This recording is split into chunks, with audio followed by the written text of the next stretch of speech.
প্রশ্ন, যদি গামছা বা পাপোশ নাপাক কাপড়ের সাথে ধোয়া হয় এবং ওই গামছা বা পাপোশ বালতিতে 3 বার ধুয়ে পবিত্র না করা হয়, তাহলে অজু গোসলের পর ওই গামছা দিয়ে শরীর মুছলে বা ওই পাপোশে পা মুছলে শরীর বা পা নাপাক হবে কিনা? যদি নাপাক হয় তাহলে নাপাক নিয়ে নামাজ পড়ে নামাজ হবে কিনা? উত্তর, পাপোশও শুকনা, গামছাও শুকনা। পা মুছছেন কিংবা দেহ মুছছেন, পানি ওটা চুষে নিয়ে গেছে, ওটার পানি আপনার গায়ে আসেনি।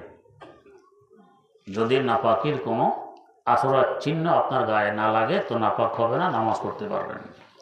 প্রশ্ন, যদি কোনো ফ্লোরে নাপাক থাকে এবং সেটা এমন ভেজা নাপাক কাপড় দিয়ে মুছে ফেলা হয় যেটা বালতিতে 3 বার ধুয়ে পবিত্র করা হয়নি, শুধু একবার ধোয়া হয়েছে এবং ওই জায়গা শুকিয়ে যাওয়ার পর নাপাকির কোনো চিহ্ন না থাকে, তাহলে ওই ফ্লোরে অজু গোসলের পর ভেজা পা রাখলে কি পা নাপাক হবে?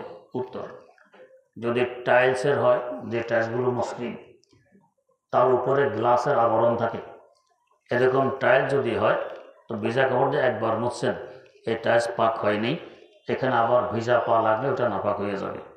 প্রশ্ন, আমি যদি 1 খতম কোরআন শরীফ পড়ে 1000 মৃত মানুষের ইসালের সওয়াবের নিয়ত করি, তাহলে আমার এই 1 খতম কি ওই 1000 মৃত মানুষের আমল নামায় ভাগ করে দেয়া হবে, নাকি প্রত্যেককে একটি করে খতমের সওয়াব পাবে? আর যদি প্রত্যেককে একটি করে খতমের সওয়াব দেওয়া হয়ে থাকে, তাহলে কি আমিও 1000 খতমের সওয়াব পাবো? উত্তর, একটা হচ্ছে কানুনি সিদ্ধান্ত। কানুনি সিদ্ধান্ত তো 1000 ভাগ করে এরা পাবে, আর আপনি পাবেন শুধু 1 খতমের সওয়াব। কিন্তু আল্লাহ রাব্বুল আলামিনের রহমত অপরিসীম, এখানে বোনাসের মামলা চলে অনেক বেশি। তাই বিভিন্ন ফতোয়ার কিতাবে লেখা আছে, আশা করা যায় 1000 খতমের সওয়াবই আপনি পাবেন, সকলে 1 খতমের সওয়াব পাবে। প্রশ্ন, ঘরের নিত্য প্রয়োজনীয় আসবাবপত্র ব্যতীত আরও অন্য যে সকল জিনিস নিয়মিত ব্যবহার করা হয় না, সেগুলোর উপর কি যাকাত ফরজ হবে? উত্তর, যাকাত ফরজ হতে হলে 4 প্রকারের মাল লাগে আমাদের দেশ হিসাবে, হয় নগদ টাকা পয়সা, অথবা ব্যবসার মাল, অথবা স্বর্ণ, অথবা রূপা। আর অন্য জিনিস যতই দামি হোক না কেন ওটার উপরে যাকাত আসে না। প্রশ্ন, আল্লাহুম্মা ইন্নী আসআলুকা রিদাকা ওয়াল জান্নাতাল ফিরদাউস বিগাইরি হিসাব, এই দোয়াটা কি সহিহ হাদিস দ্বারা প্রমাণিত? যে শব্দে বলেছেন এই শব্দ দ্বারা সহিহ হাদিসে নেই। প্রশ্ন, একজন আলেম বলেছেন দাওয়াত ও তাবলীগের ইজতেমার মাঠে 6 ওষুধের বয়ান করা বেদাত, কারণ হুজুর সাল্লাল্লাহু আলাইহি সাল্লাম 30 পারা কোরআন থেকে আলেমরা যেখান থেকে মন চায় সেখান থেকে বয়ান করবে, এই কথাটি ওই আলেমের ঠিক বলেছেন? উত্তর, অনেকটা ঠিকই বলেছেন। ইসলাম শুধু এই 6 কথার মধ্যে সীমিত নয়, ইসলামের গণ্ডি আরও অনেক বড়। এই জন্য সারা জীবন 6 কথা বললাম আর কিছু বললাম না, এটা ঠিক না, সব কিছুই বলা চাই। প্রশ্ন, আমাদের মাদ্রাসা ও মসজিদের বিদ্যুৎ মিটার একটি, যা মসজিদে অবস্থিত। এই বিদ্যুৎ লাইন হতে মাদ্রাসা মসজিদের যাবতীয় বিদ্যুৎ কাজ সম্পূর্ণ হয়। এই মসজিদের 2য় তলায় নাজারা ও হেফজ বিভাগের ক্লাস হয়। এছাড়া নুরানীয় কিতাব বিভাগের গোসল ও পানির খরচ হয়। এমত অবস্থায় বিদ্যুৎ বিল কিভাবে পরিশোধ করতে হবে? উল্লেখ্য, মাদ্রাসার কাজে বিদ্যুৎ বেশি ব্যবহার হচ্ছে। উত্তর, যদি এই মাদ্রাসাটি মসজিদের আওতাভুক্ত থাকে, মসজিদ কমিটির সিদ্ধান্ত মোতাবেকই মসজিদে মাদ্রাসা চালু করা হয়, তো এটাও মসজিদের জরুরতের আওতাভুক্ত। এখানে সব খরচ এক ফান্ড থেকে বহন করলে নাজায়েজ হবে না। প্রশ্ন, ইমাম নামাজে যখন উচ্চস্বরে কোরআনের কোনো অংশ বা সূরা তেলাওয়াত করে, তখন যদি ওই সূরা বা কোরআনের অংশ আমার জানা থাকে, তখন আমি যদি পড়া শুদ্ধ করার জন্য ইমামের সাথে সাথে মনে মনে তেলাওয়াত করি, তাহলে নামাজের কোনো সমস্যা হবে? উত্তর, এটা মাকরুহ। শিখার জন্য নামাজের বাইরে হুজুরকে ধরে শিখবে, নামাজের ভিতরে নয়। প্রশ্ন, নামাজের রুকুতে যদি হাত সোজা না করে ভাঁজ করে এবং পিঠ ওটের মতো বাঁকা করে রাখে, তাহলে নামাজ কি সঠিক হবে? উত্তর, নামাজ হয়ে যাবে, তবে সুন্নত তরিকা মোতাবেক হবে না।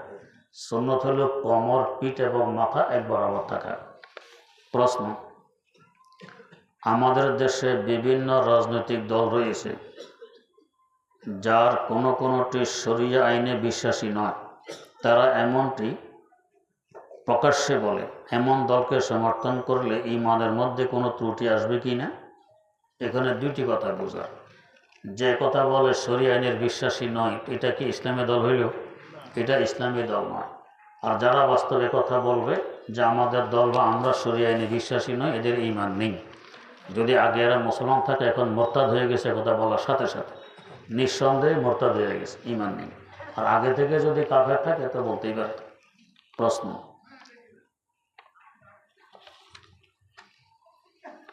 জানাজার নামাজ পড়ার ক্ষেত্রে অনেকে ইমাম বা খতিবকে দিয়ে না পড়িয়ে নিজের আপনজনকে দিয়ে পড়িয়ে থাকেন।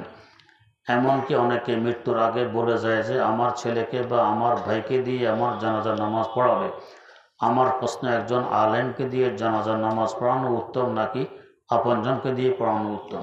উত্তর, যদি আপনজন যোগ্য হয় তা আপনজন উত্তম, আপনজন যোগ্য না হলে ইমাম উত্তম।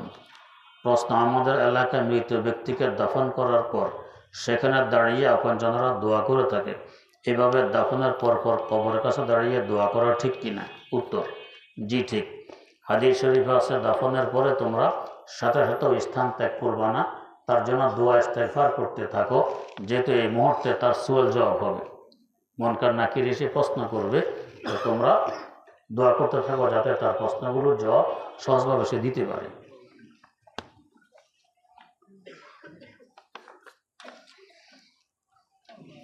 আলহামদুলিল্লাহ রাব্বিল আলামিন ওয়াসসালাতু ওয়াসসালামু আলা আশরাফিল আমবিয়া ওয়াল মুরসালিন সাইয়্যিদিনা ওয়া মাওলানা মুহাম্মাদিন ওয়া আলা আলিহি ওয়া আসহাবিহি আজমাইন।